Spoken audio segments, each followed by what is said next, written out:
مسلم باغ، مستونگ، جٹ پٹ، یہ سارے جتنے ہیں سب میں، کوئٹے کے جتنے پولیس اسٹیشنز ہیں، ابھی تو کچھ اور بھی انہوں نے بنائے، پرانے جتنے پولیس اسٹیشنز تھے ان سب میں نے وقت گزارا. تو یہ ہے، اس لحاظ سے یہ جیلوں کو دیکھنے سے پھر اور مجھے عام آدمی کی زندگی کا پتہ چلا.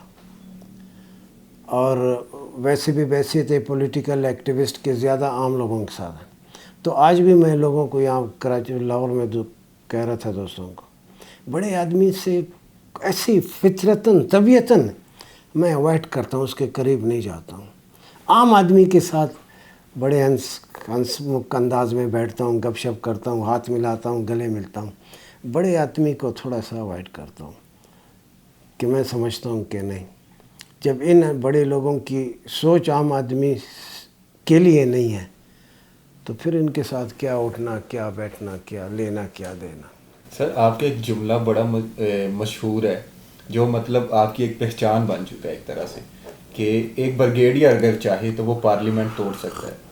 تو یہ جملہ حقیقت پر مبنی ہے یا کچھ مبالغہ رائی سے کام لیا؟ نہیں، میں جتنی بھی اسپیچز میں نے کی ہیں یا کرتا ہوں، کبھی کوشش میں یہ کرتا ہوں مبالغہ آرائی نہیں کرتا. اور یہ جو کہ ایک بریگیڈیئر سارے اس کو اثر انداز ہو سکتا ہے، نہیں، بلکہ میں نے یہ کہا کہ اثر انداز ہوتا ہے، ہوا ہے. بلوچستان میں یہی ہو رہا ہے. کیا ہو رہا ہے پاکستان میں؟ کیا ہو رہا ہے؟ سارے پاکستان کے کروڑوں لوگ جا کے صبح 9 بجے سے 5 بجے تک کیو میں کھڑے ہو کے جو ہے اپنے رائٹ آف ووٹ کو جو ہے ایکسرسائز کرتے ہیں اور بیلٹ باکسز میں جو ہے ووٹ ڈالتے ہیں. مگر اس کے 5 بجے کے بعد جو ہے لوگ آ جاتے ہیں اور اس کے بعد وہ باکسز کو اٹھا کر لے جاتے ہیں اور بعد میں اپنے وہاں بیٹھ کے وہیں پہ آپ سمجھے کہ پھر سے نئے سرے سے ووٹ کاسٹ ہونا شروع ہو جاتے ہیں. جس کو چاہیں جتا دیں، جس کو چاہیں رنر اپ بنا دیں. تو یہ بات غلط ہے. تو سر کیا مستقبل دیکھ رہے ہیں؟ کیا یہ جتنے سرفروش ہیں ان کی جد و جہد کے نتیجے میں کوئی مستقبل قریب میں کچھ بہتری آ سکتی ہے، یا ہمیں مزید کچھ عرصہ اسی طرح استعماری طاقتوں کا وہ مظالم اور ان کی انا سہنی پڑے گی؟ اسامہ، یہ جو خطہ جس پہ ہم بیٹھے ہیں نا، یہ اس کو اگر بڑے کینوس میں آپ دیکھیں، ہندوستان، سری لنکا، بنگلہ دیش، ایران، افغانستان، یہ خطہ جو پہلے مغربی پاکستان اب پورا پاکستان ہے، یہ پولیٹیکل لحاظ سے، سیاسی لحاظ سے بہت خطرناک علاقہ ہے. یہ تحریکوں کی سرزمین ہے. یہاں ہر 10 سال کے بعد ایک لوگوں میں ایک بے چینی شروع ہو جاتی ہے. جو بھی بیٹھا ہے اس کو پھر حکمران بنے رہنا نہیں دیتے. یہ تحریکوں کا وہ ہے. تو اس لحاظ سے یہ آج اس ملک میں جو بھی تھوڑی بہت لنگڑی لولی جو جمہوریت ہے، عدلیہ ہے، پارلیمنٹ ہے، سیاسی آزادیاں ہیں، یا الیکٹرانک یا پرنٹ میڈیا کو جو بھی تھوڑی بہت لکھنے کی وہ ہے، یہ کسی نے ہم کو ایسے تحفے میں نہیں دیے ہیں.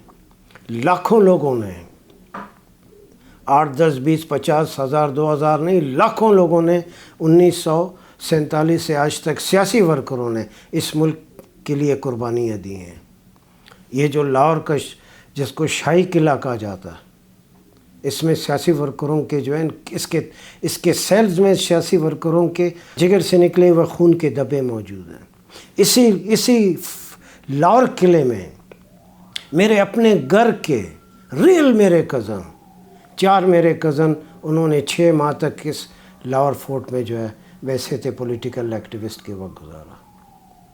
محمود علی قصوری صاحب اس ملک کا بہت بڑا لائر تھا، بہت بڑا وکیل تھا، فنڈامنٹلسٹ کے لیے بڑی اس کی قربانی.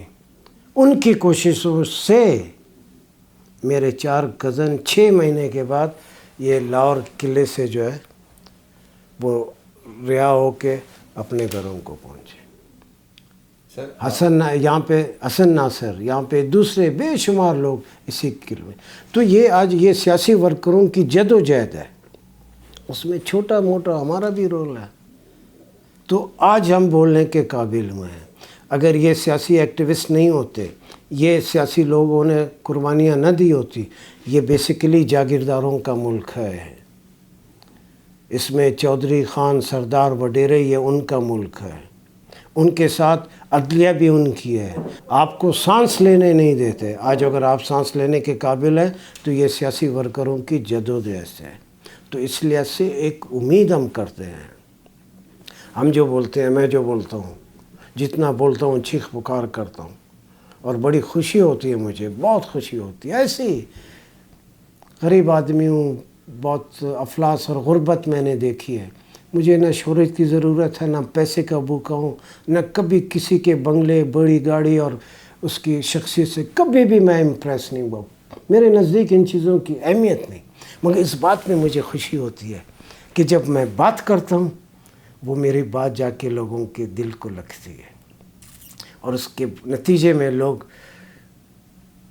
جو مجھے بک اپ کرتے ہیں, شاباشی دیتے ہیں, یا جو آ کے میرے ساتھ سنیپس کھنچواتے ہیں یا سیلفیز لیتے ہیں, تو اس کا مطلب یہ ہے کہ وہ میری جدوجہد کو اون کرتے ہیں. اور اس کی وجہ سے مجھے خوشی ہے کہ نہیں, اس ملک میں جیسے میں بولتا ہوں دوسرے لوگ بول رہے ہیں, قربانیاں دے رہے ہیں, اس ملک میں اچھے دن آئیں گے. اس کو کوئی مائی کا لال نہیں روک سکتا. سر, آپ نے جب 2017 میں دوسری دفعہ سپریم کورٹ بار کا الیکشن لڑا تو آپ ٹھیک جی تو آپ نے کہا کہ جو اس وقت کے چیف جسٹس تھے میاں ثاقب نثار صاحب, انہوں نے آپ کو ہرانے میں اہم کردار ادا کیا. تو سر یہاں پہ ایک سوال اٹھتا ہے کہ کیا یہ بار کی کمزوری نہیں کہ انہوں نے ایک جج کو اپنے الیکشنز پہ اثر انداز ہونے کی اجازت دی؟ نہیں, بات تو آپ کی صحیح ہے.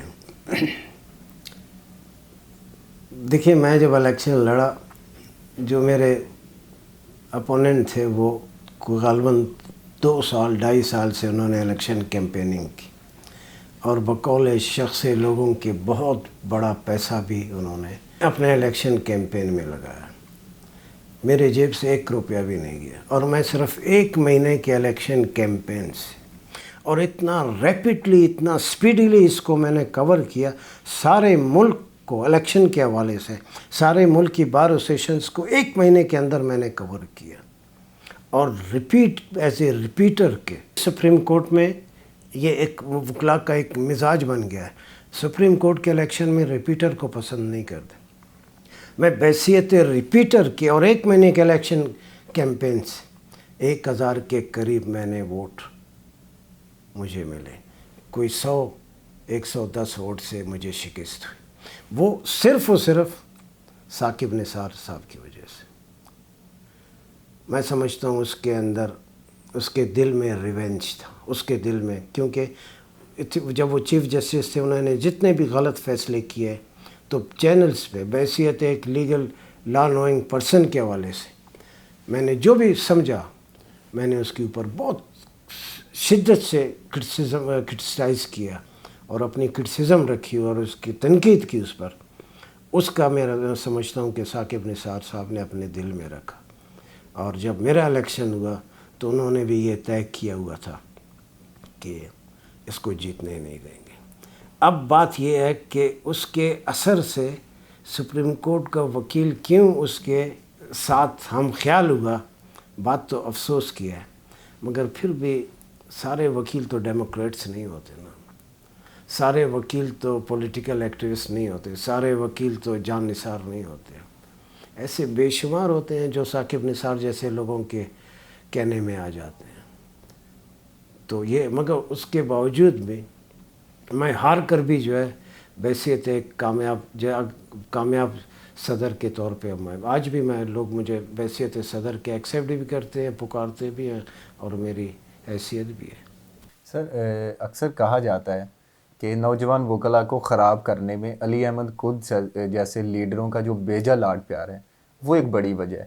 یعنی وہ PIC پر حملہ بھی ہوتا ہے تو ان کو ڈیفینڈ کرتے ہیں. نہیں, دیکھیں, میں ہمیشہ کہتا ہوں, میں بھی ایک لا میں نے کیا تھا, LLB کیا تھا, اور اگر میں بھی پیسہ کمانا چاہتا, اس ملک میں بے شمار لوگ ہیں, بے شمار, جن کی گنتی آپ نہیں کر سکتے, جو صرف as a advocate, as a lawyer آتے ہیں, پیسہ کماتے ہیں, اور صرف پیسہ کمایا, بینک بیلنس بنایا, گاڑی لی, شادی کی, بچے کیے, سارا یورپ امریکہ ٹرپ لگاتے رہتے ہیں, چپ چپ کر زندگی گزار کے آ کر چلے جاتے ہیں.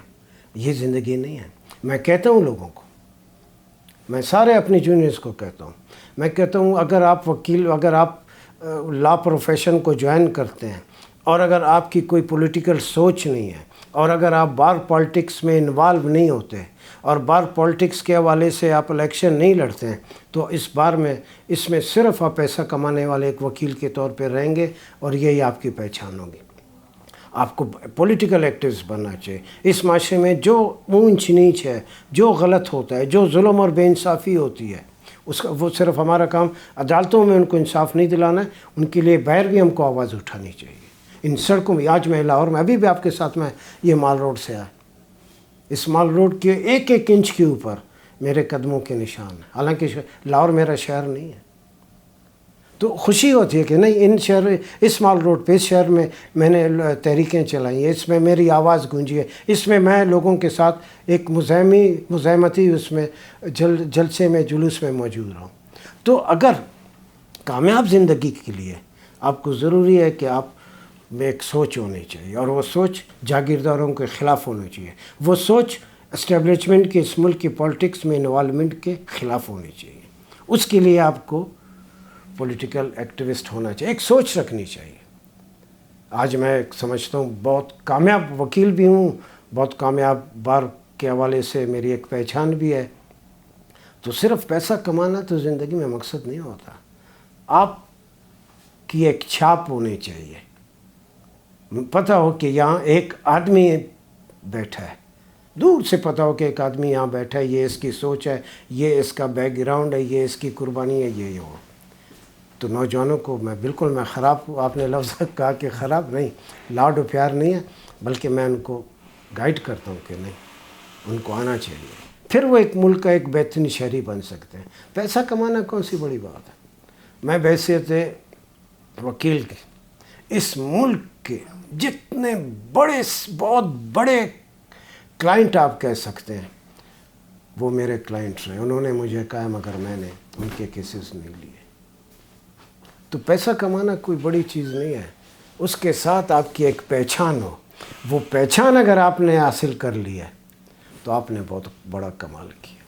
سر, آپ نے سیاست کی بات کی کہ پولیٹیکل ایکٹیوسٹ بھی ہونا چاہیے, لیکن آج کل کے جو نوجوان ہیں ان کا ایک مزاج بن گیا ہے کہ وہ پروفیشن میں آتے ہیں, لیکن کام سیکھنے کی بجائے وہ ساری توجہ جو ہے وہ سیاست کی طرف کر دیتے ہیں.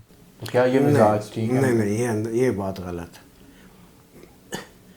آپ جس جگہ پہ کھڑے ہیں, جہاں آپ موجود ہیں, اس جگہ میں, اس پروفیشن میں, اگر اس پروفیشن کے ایک فرد کے اگر آپ کی ریکگنیشن نہیں ہے, اس پروفیشن میں اگر آپ نے کوئی اپنے لیے جگہ نہیں بنائی, کوئی سپیس پیدا نہیں کیا, کوئی ریکگنیشن نہیں ہے, ویسے تھے وکیل کے بھی میں, تو باقی اگر آپ جتنے بھی پولیٹیکل ایکٹیوسٹ ہیں, جتنے بھی آپ سیاسی جماعتوں کے بڑے سے بڑا رہنما ہیں, جو کچھ ہے وہ سب کچھ بیکار ہے. آپ کے تمام باقی پولیٹیکل ایکٹیویٹیز کو جو اس کو مزید چکا چوند کرتی ہے, جو مزید اس کو پالش کرتی ہے کہ اس پروفیشن میں آپ کی کیا سٹینڈنگ ہے, کیا پوزیشن ہے, کتنے آپ ریگولر اور صحیح معنوں میں ایک وکیل ہیں. میں اپنے کو سمجھتا ہوں کہ میں ایک بہت ہی پریکٹسنگ ایک لائر ہوں. میں نے کورٹ سے اور کبھی میں نے چیمبر سے جو ہے کسی بھی لحاظ سے جو ہے میں نے میری ایبسنس نہیں ہے. بالکل کورٹ ہو, کچہری ہو, شام کا آفس ہو. اس وقت آج میں لاہور میں بیٹھا ہوں, اور اگر آج میری فلائٹ ابھی ڈیلے ہو گیا, اگر میں ان ٹائم ہوتا تو میں 8 بجے کوئٹہ پہنچ کے 11 بجے اپنے کیس کے سلسلے میں پھر بائی روڈ کہیں جا رہا ہوتا تھا. وکالت اپنی جگہ پہ, اس کے بعد پھر آپ کی جو پہچان ہے وہ بھی بہت ضروری ہے. یہ بہت بڑا ملک ہے, بہت بہت بہت بڑا ملک ہے, 22 کروڑ عوام کا ملک. اس کو حق دو, اس کو رسپیکٹ دو, اس کو روٹی اور اس کو عزت دو, اس کو اسکول, اس کے بچوں کو اسکول اور اس کے گھر والوں کو صحت کی فیسلٹیز دو. اگر یہ چیزیں نہیں دو گے, یہ بہت خطرناک ٹریک پہ جا رہا ہے، اور میں بحیثیت ایک اپنے سارے اس ایکسپیرینس کی بنیاد پہ، جو سارا کا سارا ایجیٹیشنل پالیٹکس کے بیس پر ہے، مجھ سے زیادہ اس ملک کے عوام کی نبض کو کوئی نہیں سمجھ سکتا۔ بے شک بہت بڑے بڑے تھنک ٹینک بٹھائے انہوں نے، تھنک ٹینک اور سڑک پہ پھرنے والے آدمی کی اس میں ایکٹیوسٹ میں بڑا فرق ہوتا ہے۔ یہ 22 کروڑ عوام کا ملک ہے، بہت خطرناک، میں نے کہا کہ علاقہ بڑا خطرناک ہے، تحریکوں کا علاقہ ہے یہ، ہندوستان اور سری لنکا، افغانستان، ایران کے مقابلے میں۔ اور اب جو اس طریقے سے جا رہے ہیں، لوگوں کے پاس کھانے کے لیے کچھ نہیں، مہنگائی نے لوگوں کا تباہ حال کر دیا۔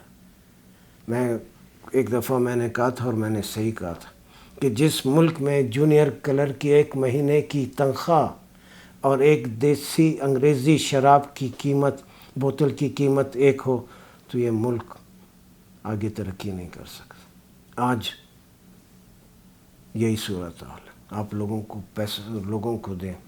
میں 1 مہینہ کام کرتا ہوں، غریب آدمی ہوں، جونیئر کلرک ہوں، سینئر کلرک، اتنے پیسے مجھے ملتے ہیں، مگر بہر جب میں بازار میں نکلتا ہوں، اتنی بڑی مہنگائی کا دیو میرے سامنے ہے، بے روزگاری کا بہت بڑا جن میرے سامنے آ کر کھڑا ہے، کچھ بھی نہیں ہے۔ میرے بچے ہیں، میری ماں ہے، بوڑھی ہے، باپ ہے، بوڑھا ہے، کھانستے رہتے ہیں، چارپائی پہ پڑے ہوئے، ان کو 2 روپے، 5 روپے، 10 روپے کی دوائی تو ان کا حق بنتا ہے، وہ دوائی غریب آدمی نہیں لے سکتا، وہ اپنے بچوں کے لیے روٹی نہیں، شام کی روٹی نہیں دے سکتا۔ یہ کیسا ملک ہے؟ جب آپ ان کو روٹی نہیں دیں گے، آپ ان کو زندگی کی سہولتیں نہیں دیں گے، تو ان کا سوچنے کا انداز بدل سکتا ہے، اور جس دن وہ انداز بدل گیا، بہت خراب حالات ہوں۔ سر بہت بہت شکریہ آپ کی قیمتی وقت کے لیے۔ بڑی مہربانی اسامہ بہت۔ جی بالکل، ہمارے ساتھ موجود تھے علی احمد قدس صاحب، اور بہت کم ایسا پایا جاتا ہے کہ ایک عام آدمی کے الفاظ اور اس کی آواز اقتدار کے برجوں میں زلزلے کا باعث بنے۔ تو علی احمد قدس صاحب جب بھی بولتے ہیں تو اقتدار کے ایوانوں میں قابض پریشان ہو جاتے ہیں۔ اسی کے ساتھ ہمیں دیجیے اجازت، اپنا رکھیے گا خیال، اللہ نگہبان۔